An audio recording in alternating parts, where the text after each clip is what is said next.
ऊंचा बेदिया नीचा बेदिया वारु सुंदर बेदिया ऊंचा बेदिया नीचा बेदिया वारु सुंदर बेदिया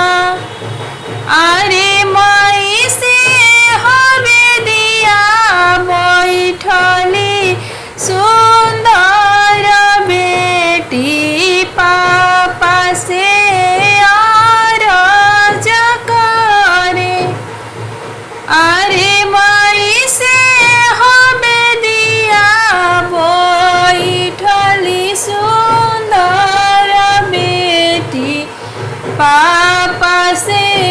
आरज करे कहवा हम जाइबो पापा कहवा बैठबो पापा कहवा हम जाइबो पापा कहवा हमें बैठबो पापा अरे पापा के कराही कही के बोलाइबो पापा नई हर मोरो याद आई है अरे पापा के करा के पापा कही बोलाइबो हम नई हर मोरो याद आई है दुआरा से पापा आइले बेटी के समझावे लगले दुआरा से पापा आइले बेटी के समझावे लगले सासुर से जाई हा बेटी को हबरे में बैठी हा बेटी सासुरा तो जाई हा बेटी को हबरे में बैठी हा बेटी आहे ससुर जी के पापा कही बोलई हा बेटी नई हर सुधिया भूली जाई हा आहे ससुर जी के पापा कही बोलई हा बेटी नई हर सुधिया भूल जाई हा कहवा हम जाइबो यामा कहवा बैठबो यामा कहवा हम जाइबो यामा कहवा बैठबो यामा अरे आमा के करा के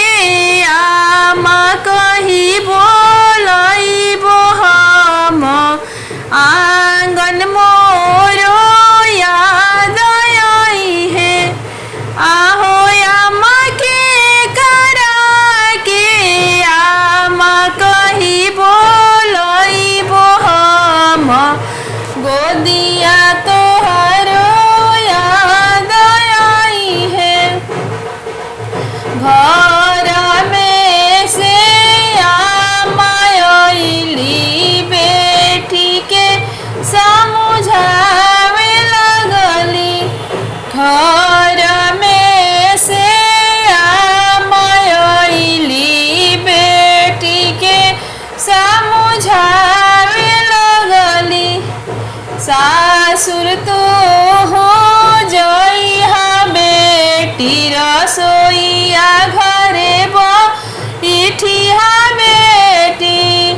सासुर तो हो जाई हा बेटी रसोईया घर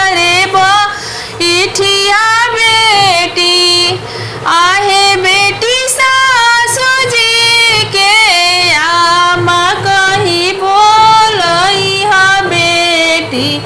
आमा गोदिया भूल जाई हो। आहो बेटी सासू जी के